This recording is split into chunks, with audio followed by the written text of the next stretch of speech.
Hi, everyone. Welcome to the Super Feeler podcast. My name is Lori, and I am beyond excited today to be joined by Kat, who you have heard a million times now on our BPD symptoms series and the DBT skills series.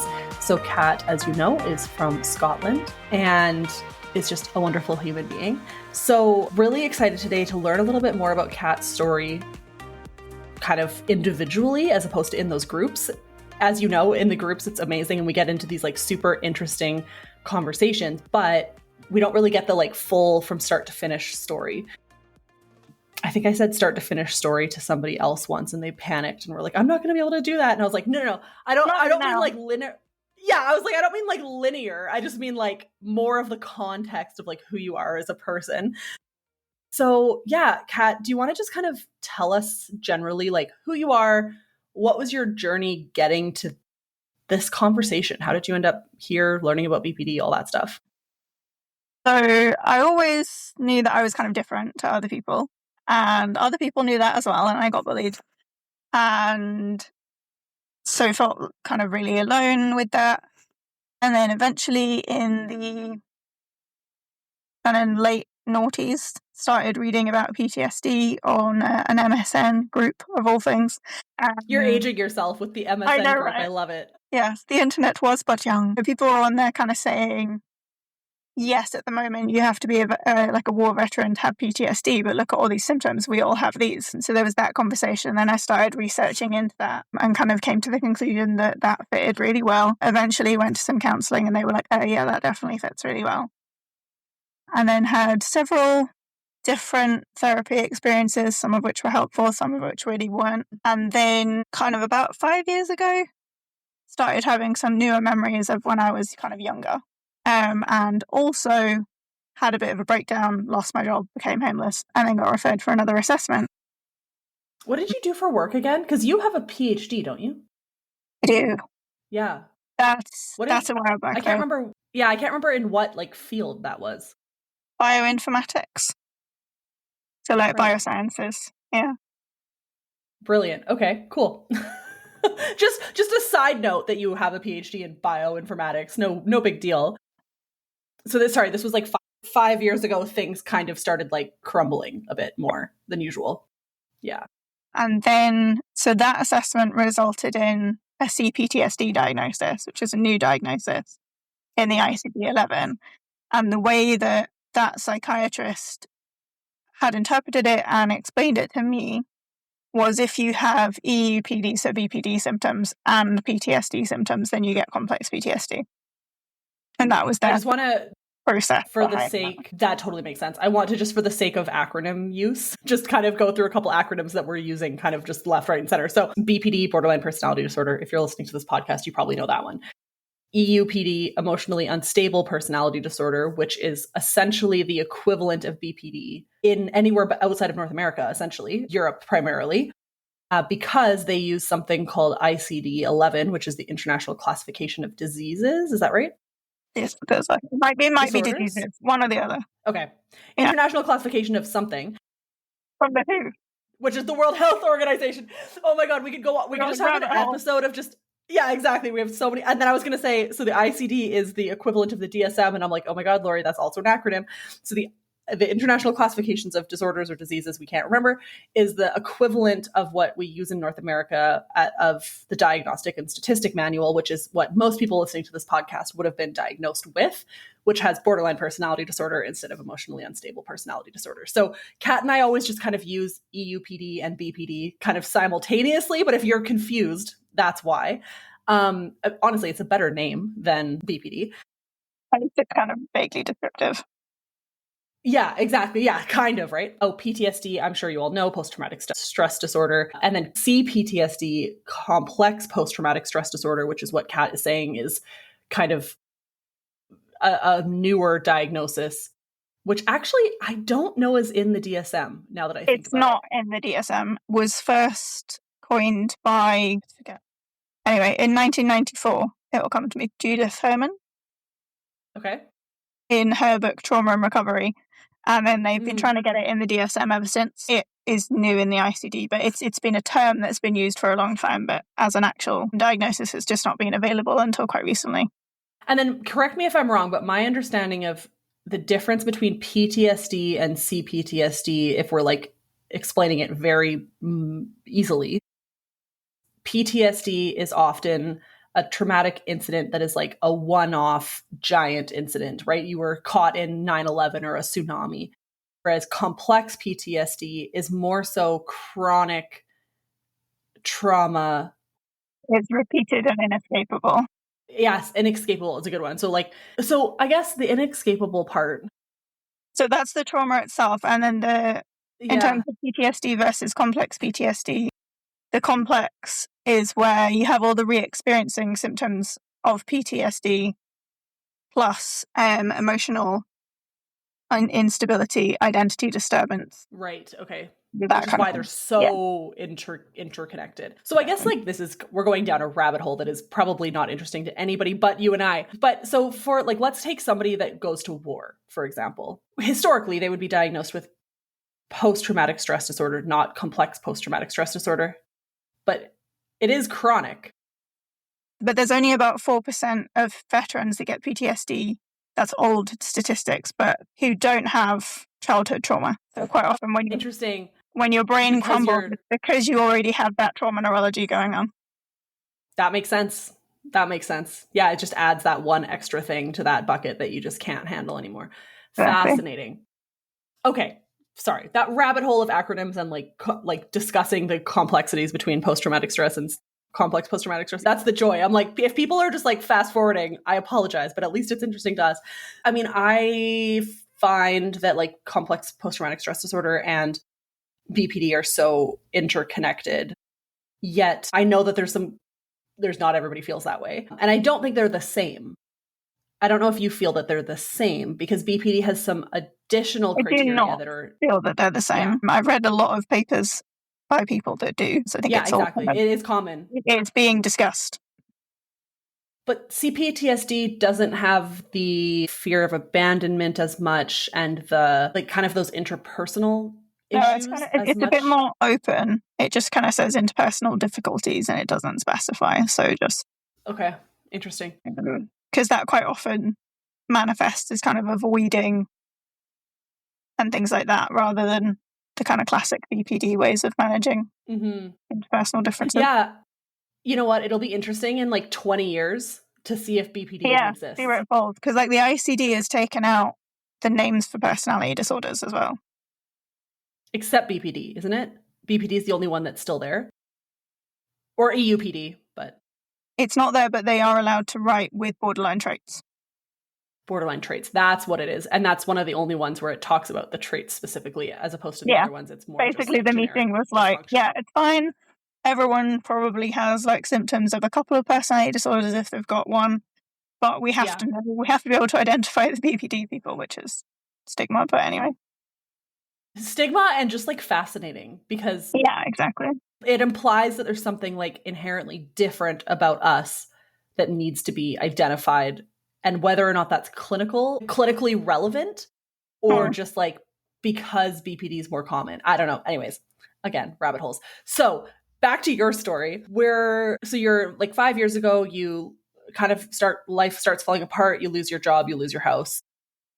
What prompted that? Was there a precipitating event? I burnt out. Okay. And everything just fell. Yeah, exactly. That happens. And when did you get your EUPD diagnosis? So this CPTSD diagnosis was like a year after that. So I guess 4 years ago. Okay. Yeah, because it took a while to get referred and stuff.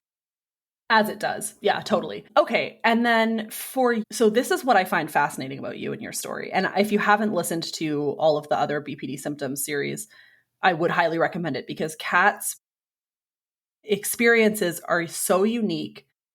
And I don't mean that to other you, obviously. We all have unique experiences. But I think when I hear you talk, you have a lot of the dissociation symptoms more than I think some of the other ones. Like a lot of your experience seems to be very internalized dissociative as opposed to the like me where it's anger, violence, interpersonal issues. Yeah. Externalized versus internalized. Totally. So what does that look like to you? And does that even resonate with you? You can tell me I'm totally wrong.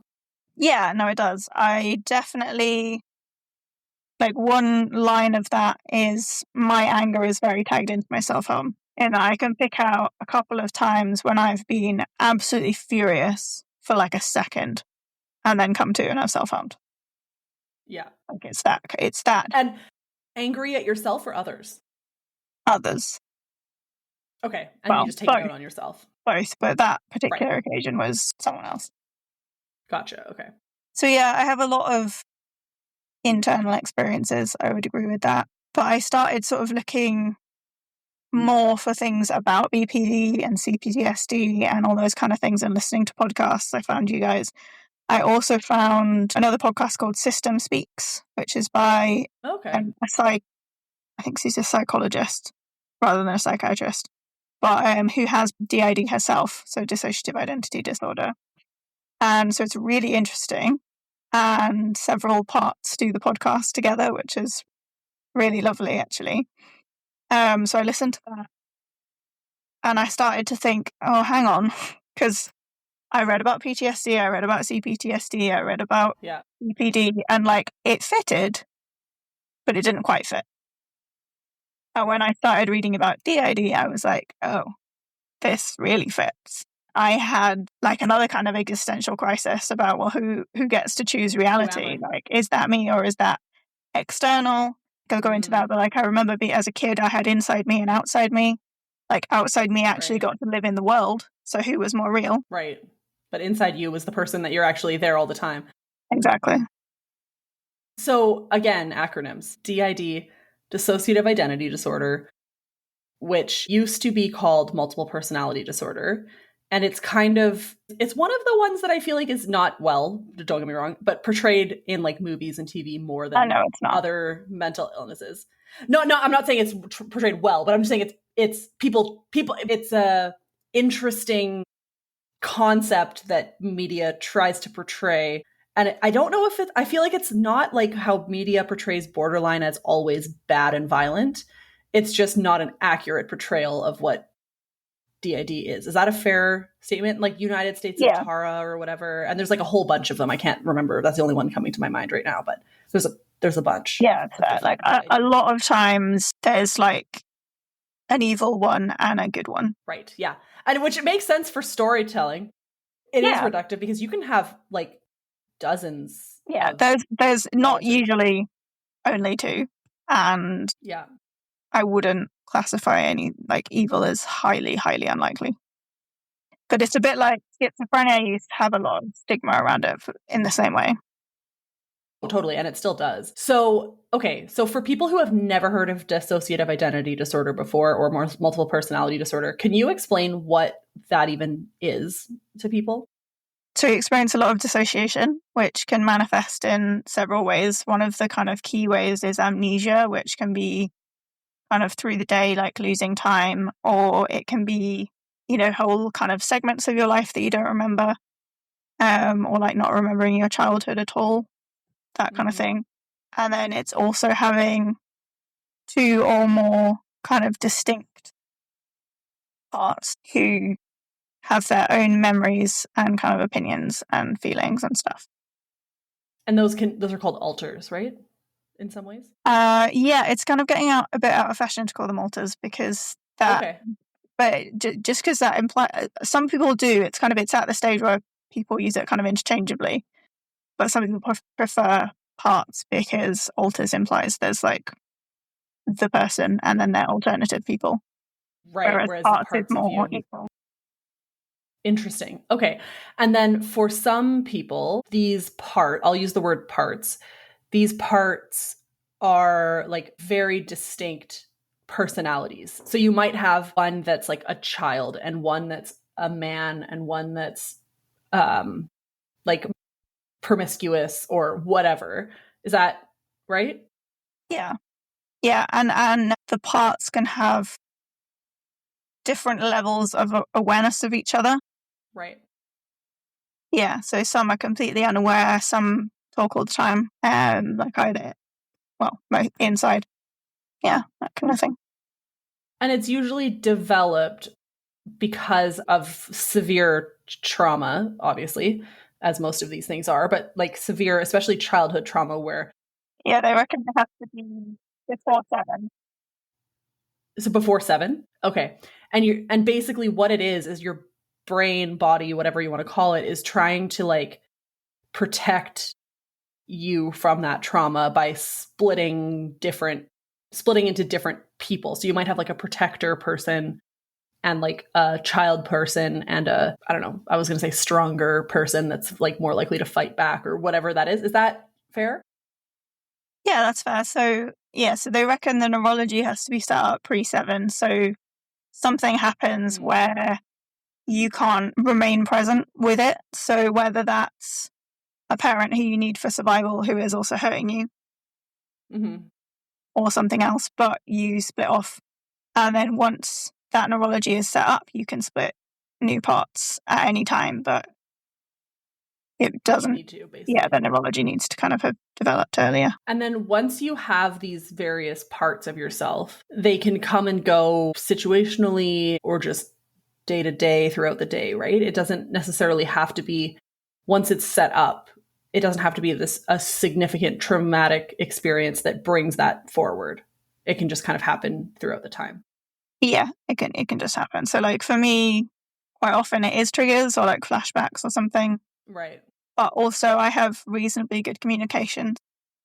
I can kind of tell, like there's 3 of us that usually kind of co-front together. So like that co-conscious. Yeah, so fronting is like when you're in charge of the body. And then and then there's weird things like sometimes no one is in charge of the body, and that can be really frustrating. Especially if there's something we want to say. And then that's where you kind of like freeze. Is that right? You just can't do anything basically because nobody's taking the reins basically. Yeah. Yeah, exactly. And like sometimes it's like tunnel vision. It's like being really far away from what's happening.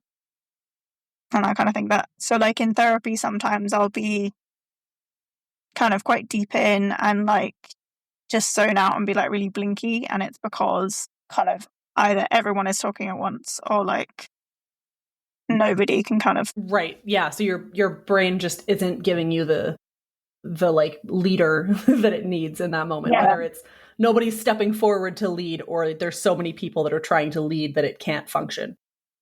Yeah, exactly. And it's so interesting because like my therapist a while ago sort of said to me, she was like, can you imagine what it's like to not have like multiple voices in your head?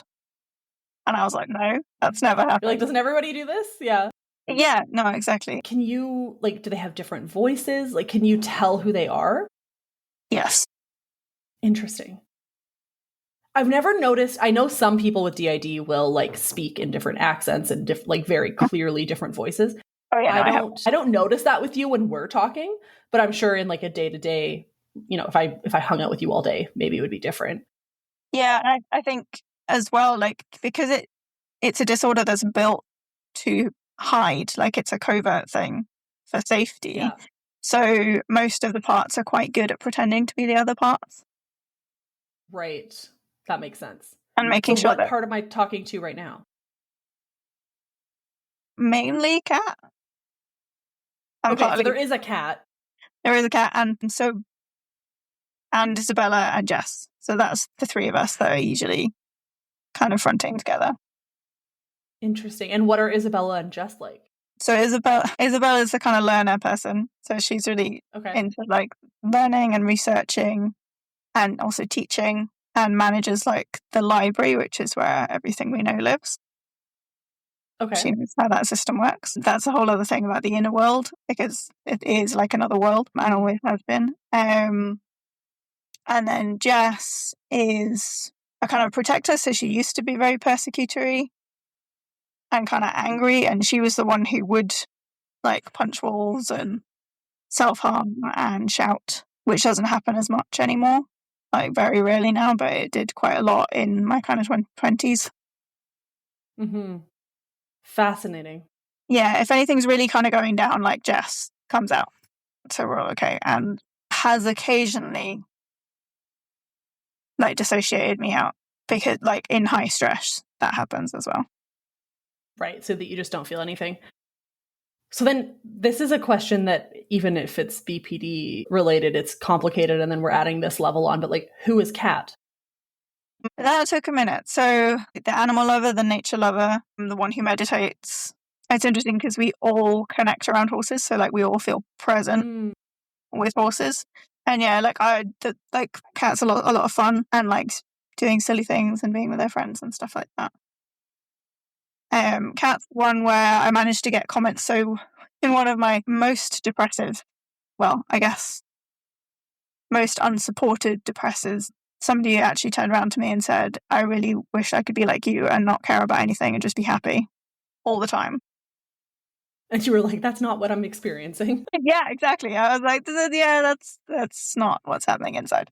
Yeah, you're reading this real wrong. I don't know what to tell you. It's like, no, but yes, I'm very good at pretending. Like, it's not your fault. Yeah. Oh, yeah, totally. Yeah. I mean, sometimes I feel like that. They're like, oh, you're the life of the party. You're like so social. Uh-huh. And I'm like, every moment of this kills me and I want to go crawl in a hole and never talk to another human exactly. ever again. It's like that is one part of it, but like the rest of us, like managing about 6 flashbacks at the same time, also are really tired. Have you always been an imaginative person? Yes. Yeah. Because the way you describe this inner world seems very visual and real. No, I'm not saying that it's not real. I just mean, to me, I would have a hard time picturing these things because I'm not a very imaginative person. Yeah, like it's weird because like I don't know if I visualize the same way that other people visualize, but I kind of just know what it's like. Like I don't see it like sometimes I see it. Like I see everything else. Like sometimes it's just kind of overlaid and it's hard to tell which one is real, but that's not that often. Mm-hmm. But I think because I've meditated a lot and I've got quite good at being like, I'm present, I'm in the body, I'm in this situation, but I'm also dealing with this in my head. Mm-hmm. Like holding both at the same time. It's kind of like if you walk through your house at night in the dark, like you know where everything is. Kind of like that. So backtracking, now that we know a little bit of what DID like looks like, obviously tell as much detail or as little detail as you want, but when you look back at your childhood before 7, is it pretty clear what trauma you were experiencing and how that impacted you? Yes. There was a lot of sexual abuse. There was a sexual assault outside the family. There was a lot of bullying. Right, yeah. Yeah, there was, my mother worked away from the home, which the narrative was very much like, I don't want to do this, but I have to, so you can go to uni. Mm-hmm. So as a really small child, like I just felt guilty for existing. Right. And like Are you an only child? No, but my sister is 9 years older than me. Okay. So you were kind of growing up as an only child? Yeah, kind of. Like she was around until I was 7, but I kind of avoided the house as much as possible. Yeah, and then there was kind of emotional and verbal abuse as well. Mm-hmm. Interesting. Yeah, so just lots of kind of feeling wrong and unwanted. And yeah, like everything I did kind of ruined something for somebody and I didn't know how to control it. That resonates so much. And I think that to me is also kind of neglect in its own way of that was telling you like, this is why I'm not here. Yeah. Yeah, and you know that's less obvious. Like obviously the other ones are more like tangible. It's an event that occurred or many events that occurred. Yeah, and then, you know, there was some substance stuff. There was, you know, times when we didn't have food at regular times. Yeah, it was wild. And a lot happened.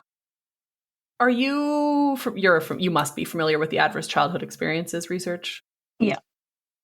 I'm sitting on 8 out of 10. I was going to say it sounds like there's quite a lot. Do you resonate with that research? Yeah, I think I find the research into advantageous childhood experiences and the fact that they have more power than the adverse ones. Yeah. Very interesting as well. But I think as something that got everyone's attention, it was fantastic. And, you know, it has all of the things that the establishment respects. And it's a longitudinal study. It's got loads of people. Mm-hmm. And, you know. Yeah.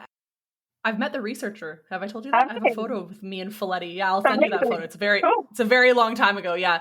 I used to do a lot of work around like kind of getting adverse childhood experience research more out there, especially in primary care, because physicians just didn't know. Yeah, it was very resisted for a while. 99, yeah, like so much of the stuff that you're seeing as a physician can be tied back to these outcomes of adverse childhood experiences.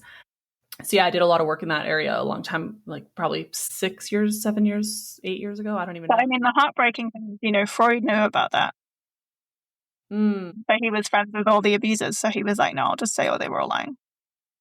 It's like, great. That's fascinating. I didn't know that. Yeah, that's fascinating.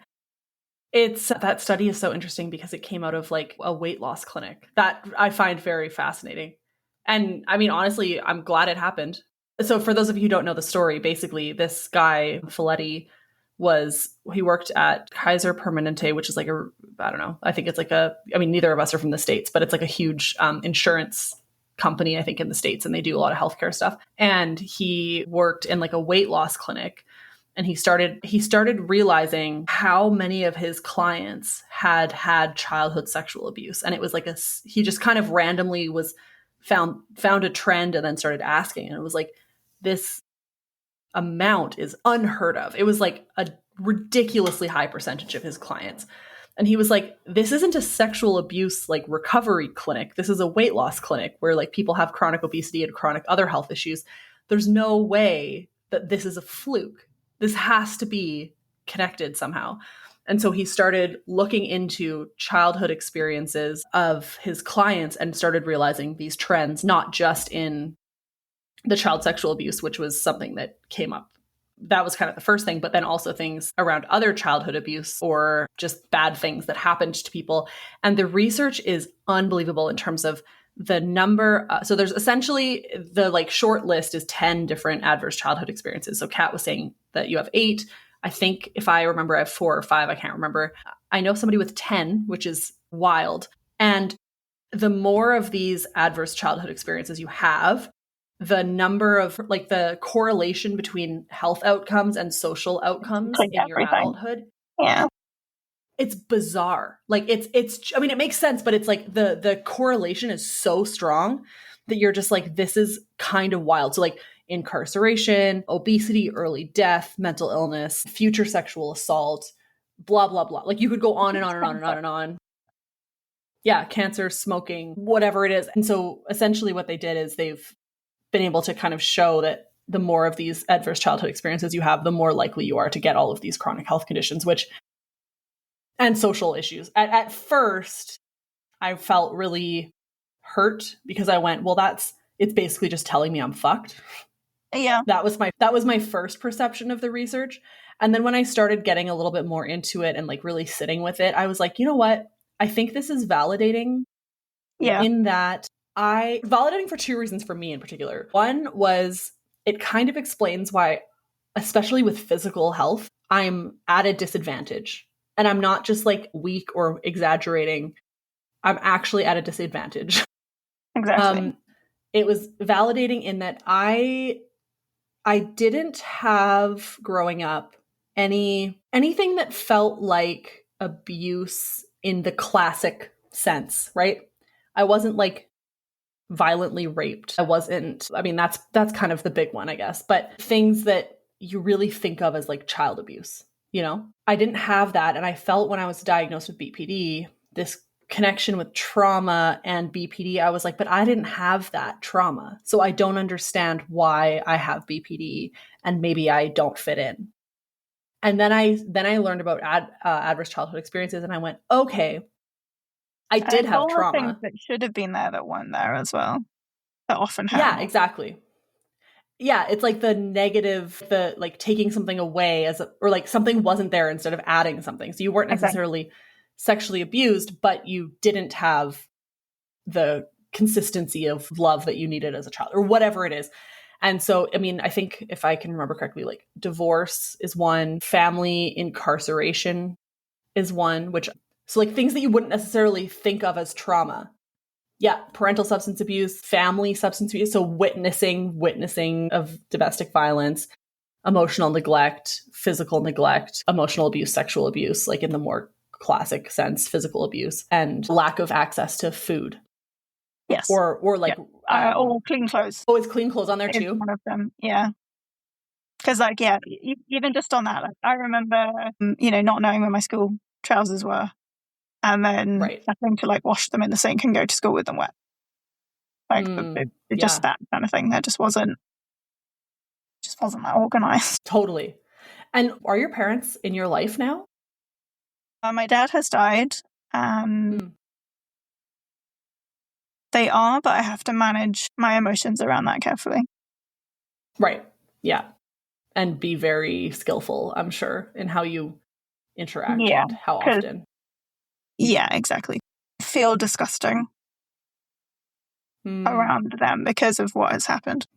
Because they tell you you're disgusting, or because you internalized things that happened to you, or both? Because of what was done. Right. Okay. Interesting. Yeah, and I think that's were they divorced? No, they were together.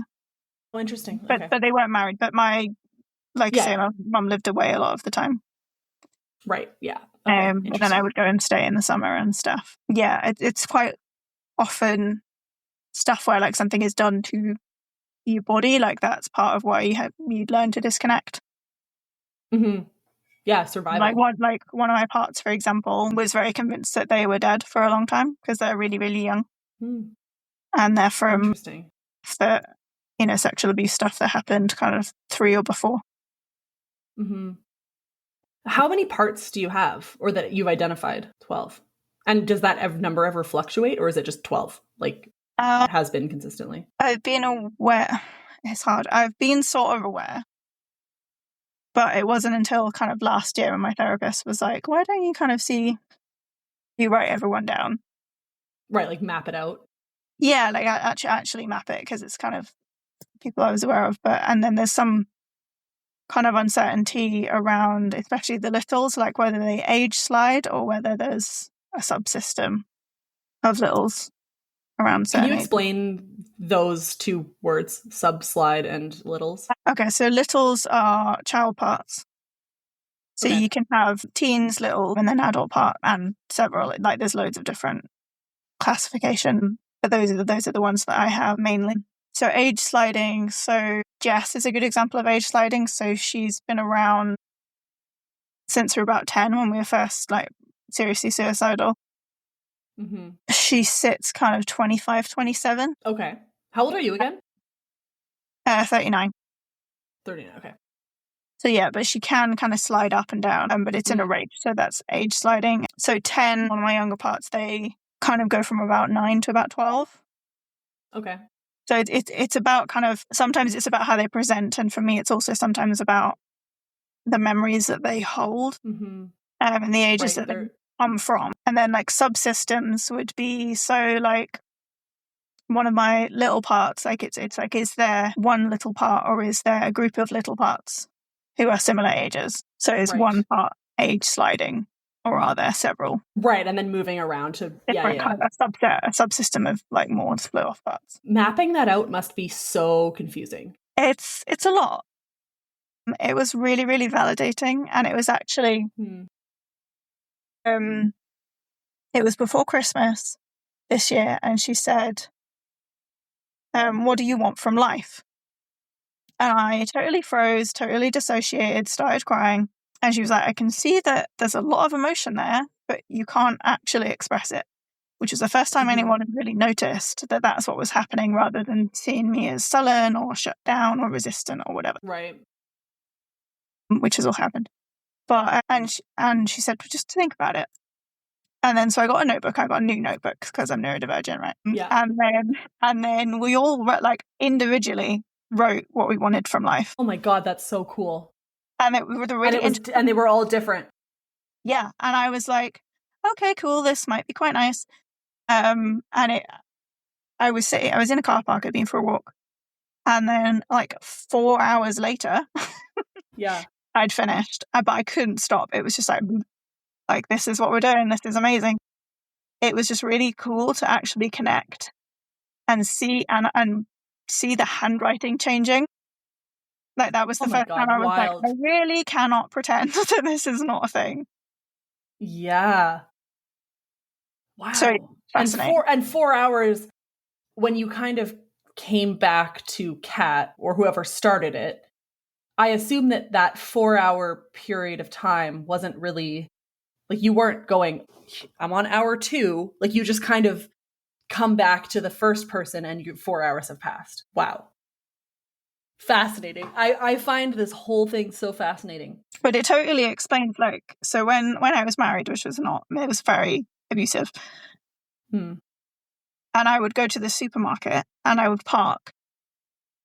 And then the part that was holding the distress of everything that was happening at home would front. And I would just sob for sometimes 3 or 4 hours. And then when that distress was expressed, I would come back.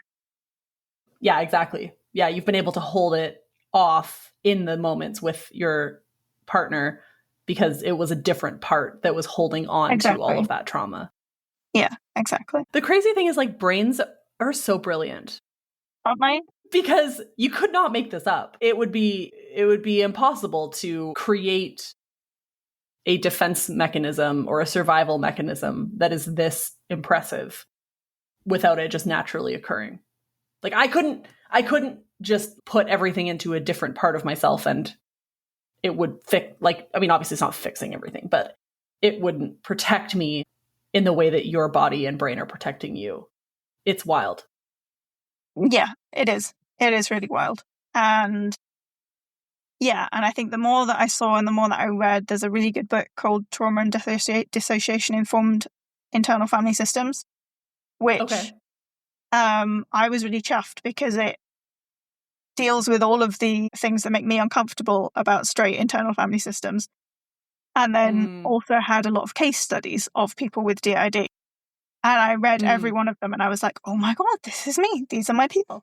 Right. And then I was like, yeah, I need to accept what that means because it is validating and it's wonderful. And like, I did a drawing because it was a visualization I had when I was meditating actually, but it's a drawing of all of us sitting together.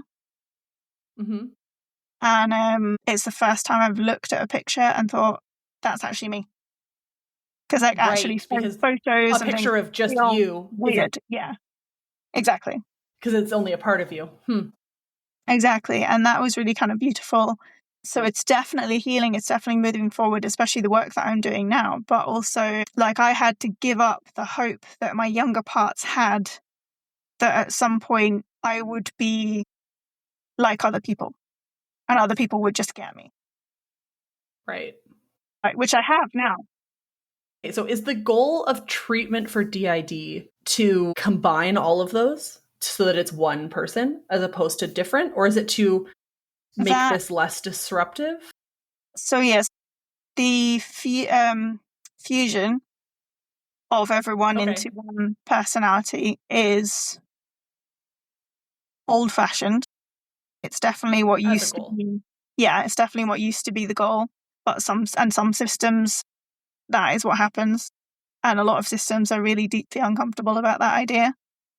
So when you say systems, can you explain, like, a system people? Is like your family, like a group of people, within your you. internal family. Okay, I see. Okay, yeah, okay. Although that can be confusing. So all your parts are a system together. It's all confusing. That's why it's so fascinating. Exactly. But yeah, so now everyone that I speak to is aiming more for functional multiplicity, which is where you work together. Right. Yeah, because I can see where, I mean, obviously it's a survival, not tactic in an intentional way, but a survival mechanism. Yeah. So getting rid of it isn't, I can see where that wouldn't be the goal, but I can also see where having all of these different parts of yourself that are losing periods of time for the others and have different goals and different needs and different priorities could be really disruptive for your life. Because what if... Yeah, it can. Isabella, right? Isabella was one of... Yeah. What if Isabella takes the lead and then makes a decision that Kat and Jess don't agree with? Exactly. So and then you've kind of fucked yourself. Yeah, totally. So that's where... So the interesting thing with me, Jess, and Isabella is that we have all had periods where we were the main fronter. Mm-hmm. And the others aren't necessarily aware of the other decisions that are being made, right? No, exactly. Oh my God. So you Okay. have to kind of set that up as a system. So yeah, so like I don't remember I was groomed as a teenager, and that kind of culminated in a rape when I was 17. And Right. I do not remember. I remember maybe 4 or 5 things out of the 3 years after that, because Isabella vanished. Is another goal of treatment to get those memories back? Yeah, kind of, to heal them, so Right. that Okay. so that anything that needs expressed can be brought out and healed. Because also everyone that I'm aware of now knows that now time is now, but that wasn't always the case. And like you can have parts that are stuck in trauma time, and don't know that we're safe. Right. Which would make it really distressing to be in that part or having that part lead, because that Exactly. part is terrified for something Yeah. that's actually not happening at the moment. Exactly. Wow. Okay. So many questions. And I really appreciate you just like letting me ask you all of the questions, because I do find this completely fascinating. And obviously I like love and care about you so much that it's just fascinating for me to hear this from somebody that I feel like I know quite well. So what is the treatment for this challenge? And sorry, you called it functional multiplicity. Is that what you called it? So that's the goal of treatment, is to be able to function in a way that makes sense with all of these different parts combined, or not combined, but working together. Yeah, working so together. what is Part of treatment? what I'm doing with my therapist is called the comprehensive resource model, and it's quite a new treatment that was kind of designed for dissociation. There are other treatments that people use, but there isn't one kind of standard treatment in the way that there are for a lot of other things, because it's a long haul thing. Oh my God, it'd probably take a whole lifetime. Exactly. So like the therapy I'm having is open-ended, and it's kind of like you kind of keep going until you're at a kind of relatively stable point, and then you have roughly 6 months off to kind of integrate all of that, and then you go back. But with support in that time, obviously, as well. So there's a lot of resourcing, and something that I'd started to set up since I read a book called Coping with Trauma-Associated Dissociation, but then kind of formalized with my therapist, is having team meetings. So like every morning we look at the calendar and we're like, this is what's happening. Does anyone feel triggered about that? And then this is where the DBT comes in, we'll do like a cope ahead for anyone who is going to be there and is going to struggle. But also each part has a safe place in the inner world, so they can just go there. So like before we did this, I had a little meeting and I was like, right, we're doing this and we're going to talk about this. And all the littles are in their safe place. And it's like, but if there's anything you want to say, there's a part that kind of cares for the littles. And it's like, if there's anything you want to say, then you let them know and then they'll let me know.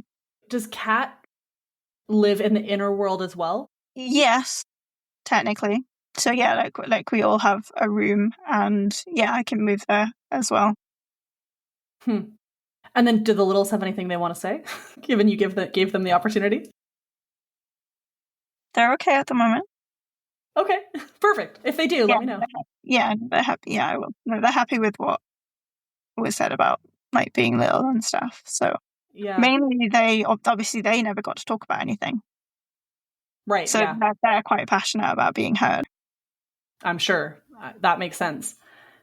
So I have to bring this up because I'm fascinated. When I was doing my undergrad in psychology, oh my God, when did I graduate? 2017 I graduated. I think it took 6 or 7 years.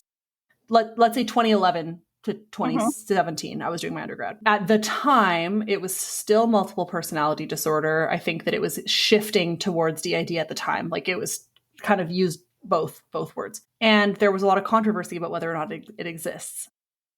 Yeah. Because some psychologists don't agree. And then there's, if I remember correctly, there is some of the controversy is around, it was, again, this is old information, but it was believed at the time that it doesn't exist. Some people thought it didn't exist, and that it was actually the therapist that was creating this dynamic. The manufactured memory. So is that still a common belief, or have we kind of moved past that? There are a lot of practitioners who don't believe it's real. There are a lot of practitioners that don't believe in dissociation at all. Which is kind of crazy. Okay, interesting. Yeah. So I think it's one of those things that is difficult to prove. Mm-hmm. Yeah, but also, totally. like you just said in this conversation, like it's too complicated to be something you could just make up. Like if I was making something up, A, I would know I was making it up, and B, you'd make it make more sense. Right. The trauma and dissociation kind of conferences and those kind of schools of thought are the ones who are actually researching in it and working with the people. And I think part of it is that it's a bit like BPD. A lot of people will refuse to work with it and therefore don't know anything about it, really. Totally. Yeah. And if you have this one idea in your head, or you're just like, it's too complicated, which I think is part of the reason that people don't want to work with BPD as well, is It's just too complicated. And it's volatile and it's long-term and it's not something that you can make a nice, neat research not an easy win about. Exactly. Yeah, totally. And it's not like, oh, somebody has anxiety about spiders, we're going to be able to do exposure therapy in 6 weeks and help them with their, like, it doesn't feel good necessarily as a clinician to not have an end to the process. So the model that I'm doing, what I really like about it is its open-endedness, and also you practice being really grounded in the body so that you can, that's really hard to describe. So like sitting on the sofa and you focus on like your feet and then your shoulders or in your head or whatever, and then you join those points together. So you're really grounded in where you are physically. And then also I visualize my safe place, but inside the body. So kind of in the heart. Not a physical, which is weird because and it sounds odd to talk about if I think about it. I usually visualize kind of out here somewhere, like just kind of outside of my head. So bringing that inwards was weirdly really grounding. And then so set up the safe place, and then whoever wishes to share will come forward. And then I sit with them in the inner world, and the therapist is talking to me. So she's there alongside. And then you describe the situation, and the moments that you pick up on are the moments just before you split. Moments that you pick up on are the ones just before you split. So it's like what in that situation was so painful and so overwhelming that you had to leave. That makes sense. So it's a lot about awareness. Exactly. And then you sit in that feeling and experience it. Okay. Yeah, that makes sense. And so in some ways what you're describing sounds a lot like, mindfulness really, and body scanning, and just being really hyper aware of yourself and your current situation. But then some people who struggle with dissociation, maybe I'm not right. Hold on. I'm going to say, I think that there's a lot of people who struggle with like severe dissociation who also have mindfulness can also make it worse. Is that a thing or no? It can. Maybe I'm wrong. So it depends where you're at, and it depends how anchored to safety you are. Okay. So the thing with this model is it really, really anchors you into that safety first and in being in that safe situation. So certainly, like, there were times, because I did a lot of kind of retreats things in my kind of 20s. Yeah. And there would be times, like, if someone just says, just focus on now, like I would float away into a flashback and not be able to get back into the body. Right. For example, that happened a lot, but that happened a lot all of the time as well. Right. Yeah. So it was just maybe more because there's less stimulation from the outside world. You're kind of in your head more, but it's not necessarily causal. Yeah. And like just to kind of put my mindfulness teacher hat on for a second, for anyone who has kind of anxiety flashbacks or for whatever reason breathes in a way that puts their body into fight, flight, freeze, setting that person up to just sit and focus on what's going on for them is not going to be advantageous. Right. Because, they're just focusing on how distressed their body is. and or the thoughts that they have around that. Yeah. So have you experienced any, it sounds like you have a really good counselor, but have you experienced any discrimination or anything like that from the healthcare system of providers who won't work with you because of this challenge? I think because it's really early, so I'm actually waiting for, well, I have an assessment in August Right. for I knew DIDs.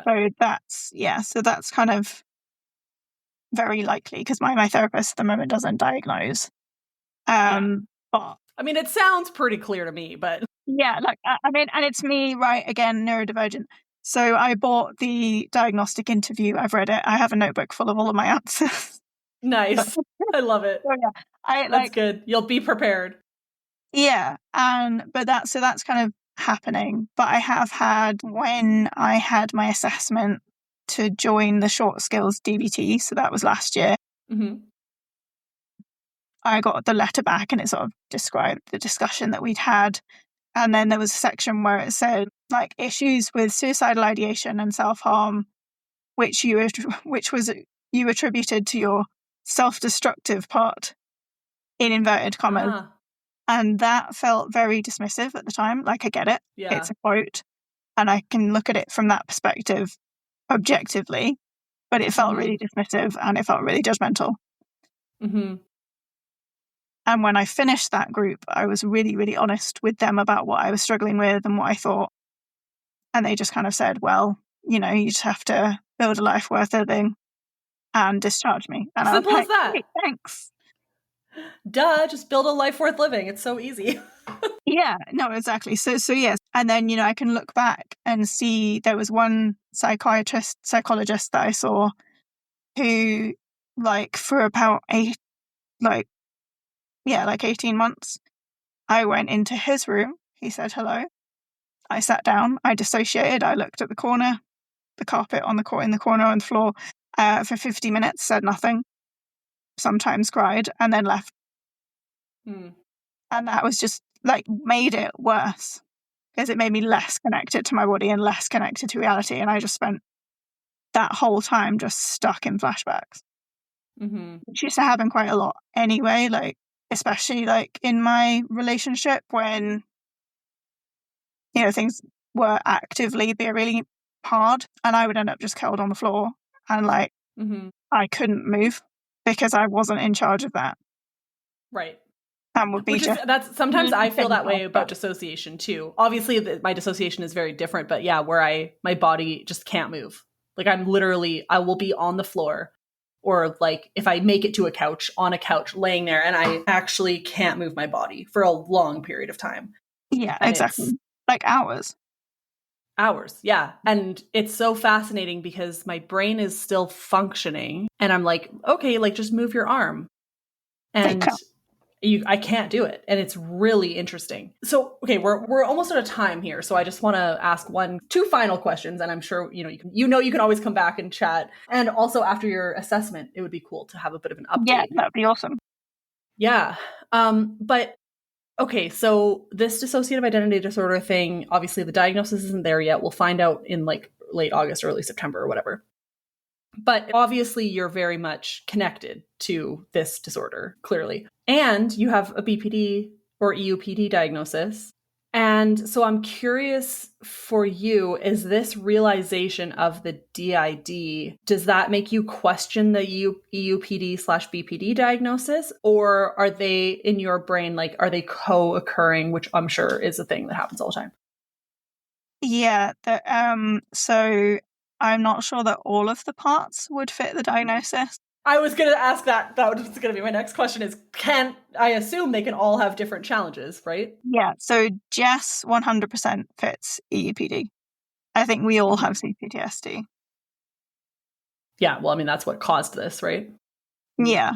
But it's like there was a study and it's like, so normally, so like I say, you can't prove that to anybody. That you experience different things in different parts, but they did a study where somebody had one part that had diabetes and one part that didn't. Oh yeah, you were saying that in the email. Yeah. I was like, what? How is that even possible? Exactly. Exactly. And that's so interesting. But it was just something, but obviously it's not been a study because there was only that one thing that they could actually measure, but they did actually measure it. Mm-hmm. Well, I mean, I'm sure over time, the more we have technology accessible, like, you know, you could wear an Apple Watch, for example, and it could track that your heart rate changes over time. And or like that, there's been fMRIs where if people switch and the way the brain is used changes with who you switch into. That makes sense. Yeah. And it's like I was talking to somebody about the difference between, so like illness, so like when you're really emotionally overwhelmed and you've got like an urge to self-harm or drink or whatever, and that's really, really powerful and it's really hard to not do that. Mm-hmm. And how that is different to being dissociated out and coming back to realize that someone has done that. Even though like to a clinician, that would look the same because that behavior happened. Yeah. Remember once, so, you know, I have decided to try and not self-harm. That's something that I believe in, but it is something that I did used to do every day and has been a big part of my coping. So I think about it regularly, and I will regularly have that meeting and that conversation and be like, look, we've decided that we're not going to do this. We've got these other things we can try, you know, ice packs and stuff. I love ice packs. Yeah. And usually that means that I will use some other skills. But sometimes in certain levels of distress, like there was one particular time that I'm thinking of where Jess just said, look, that's what your body needs right now. And if you don't want to be here, you don't have to be. And just shoved me out. And then I came to afterwards. And it's like that. And you had self-harmed at that point. That must be so frustrating. As a person that I think about self-harm often, a lot. same thing where like anything goes wrong and I'm like, well, I guess I'm going to kill myself for self-harm. Like that's just like my natural kind of brain. And I try really hard to not. And I had a big blip last year, but other than that, it's been pretty good for years. And I can't imagine how frustrating it would be to be trying so hard to do the right thing and use your other coping mechanisms. And then you kind of sabotage yourself in your goal because another part of you is making a decision that doesn't align with what this part of you wants. I was going to say the main part of you wants, but I guess there isn't a main part necessarily. No, there's not. And also because we've swapped around. So like Jess mainly fronted in my, like when I was married in my relationship.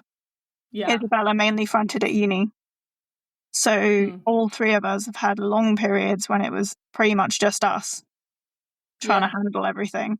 But yeah, and then so afterwards, because you all have to live in the same body, right? So it's the repair.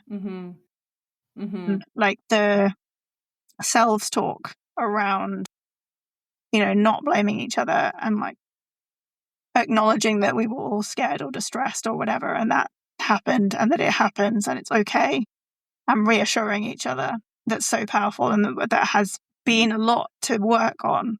But I'm kind of there now where we are all quite nice to each other. It sounds like the camaraderie would be kind of nice to combat loneliness because you're kind of have your own people to back you up and to support you. Yeah. I mean, a lot of them are very like we're all very distressed, but yeah, it is kind of, there's a togetherness to it, which is really, because, you know, a lot of people have parts who are caretakers, you know, when you're a child. Yeah. There's a part who takes care of you. And like that's still the case for the littles. And actually she's kind of there for all of us. So right. But primarily focused on them. There is conversations that happen. It was like, there's a funny story. So I had to give a presentation sort of last year. And I'd written the presentation, I had it already, and I was a bit nervous. And then I thought, but when I did my PhD, like I spoke at conferences, like I know that I can do presentation. And then I was like, oh yeah, but that wasn't me. Maybe that's why. Right. I'm really nervous. Yeah. And then I was like, Isabel, were you okay to do this presentation? And she was like, yeah. So then we were sort of half switched out. And then she went, I don't know how to drive, because I hadn't passed my driving test yet. And I was like, oh shit, okay, well, I'll come back in and drive us there, and then you can come and then you do the present. Oh, that's so funny. And again, It was like, I couldn't make that up. Like, I couldn't predict that. No. But the moment... No, I mean, like, I'm not going to lie to you. It sounds insane, right? It sounds insane, but like, I believe that this is exactly what's happening I believe you. Like, it's 100%. Of like, I can't drive. Like, I don't know how to do this. Yeah. And I was like, well, okay. And then I switched back in and it was fine. And I think that being aware, because usually, you know, you're distressed or it happens really quickly, or like quite often, like some switches are really slow. Like sometimes it's just really dissociated and kind of nobody's really kind of with it, if that makes sense. So the experiences like that, when it is a fast switch and it means that something is very different, that like the more aware I am, the more I notice things like that. And the more it's like, this is definitely happening. And I think because you truly can't make this up. Kind of noticed about us all talking at once and that being a thing that she believed in. And she said in our first session, she was like, all of your parts are welcome here. And that was awesome. So powerful. She sounds great. Yeah. And like, she's been through the process herself, so she kind of knows how it works. And she's had a lot of experiences as well. Like Jess, for the first time in this therapy, feels hopeful, because like most of the time, like Jess is the one who's there going, well, you know, like life is terrible. You're going to kill yourself anyway. Like we're just prolonging the agony and it's just pointless and all of that. And that does come up still sometimes. But the reason she's kind of more coke on is because she's hopeful. And it's like the three of us can work together to sort of try and be happy. So cool. I mean, Kat, I can't express enough how much I appreciate this conversation, because it's absolutely fascinating and there's just so much to understand. I know you do the deep dives and you are trying to learn to understand yourself. And I've seen that over the last, we've probably known each other 3 years now. Yeah. And this, which is wild in itself. And you talking about various parts of yourself has become more and more and more prominent over the last, year and a bit. And that's why I asked you to do this, is because I'm just so fascinated by that evolution and excited for that self-understanding that is coming to you, because that, as we know, is such a huge component of... It's so healing. Yeah. So healing. And so freaking complicated. I have no idea how you do it. Like, even just listening, I'm like, okay, I need a map. I need to know Jess, Isabella, the Littles, the Protector, Kat. Yeah, truly. Honestly, maybe I should have asked for it, because it's just so fascinating. And like, I just really appreciate you letting me pick your brain, because I hope none of the questions I asked were on Instagram. There's a post which I've got pinned, which is the Chat GPT box dolls. Okay. We made box dolls for all of the parts, because one of my friends was like, wouldn't it be cool to have a box doll for all of your parts? And I was like, yeah, that would be amazing. And we did box dolls for all of the parts. And then the post it doesn't have the littles, just for protection and safety, but it's got all of the adult parts are in there.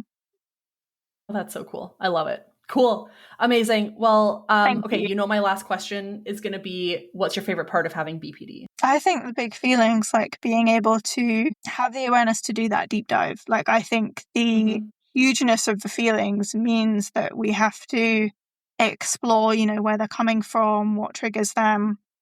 And I think that means that we can notice those triggers in other people, and we can notice the mood changes for other people, and it allows us to kind of be there and sit alongside that pain in a way that people can't if they haven't experienced it. Absolutely. Totally agree. Awesome. Well, Kat, thank you so much. You will be on the rest of the BPD symptoms series. So if you have not heard all of those episodes yet, make sure you go and listen. And I just love you to bits. And I'm so glad that you're here. All of you, all 12 of you. Thank you. It's really cool. And, it's pressure, because it's like I'm speaking on something that is so little known, but like, I really appreciate kind of the opportunity, and, you know, anyone that's listening, feel free to kind of add your bit, because people need to understand a bit more. Totally. And I can add your Instagram too in the show notes if anybody wants to reach out to you, because I know you'd probably be happy to chat about it a little bit more too. 100%. So I'll definitely do that. Awesome. Thanks so much, Kat. Thank you so much for listening to the Superfeeler podcast. This episode was recorded on the traditional and unceded territory of the Matsqui and Sumas First Nations. If you'd like to learn more about the Superfeeler podcast, share your story, or participate in the Superfeelers Club, which is our peer support group, it's totally free, virtual, and open to anyone who experiences intense emotions or has borderline personality disorder, please check out the link in our show notes or go to laurieedmondson.com. If you would like to support the show, we would very much appreciate it. There's an option to do monthly small donations at whatever denomination you'd like, and you get bonus content, extra resources, and extra connection to me throughout. That can be found on patreon.com/superfeeler, or again in the notes below. Thanks again, and have a great day.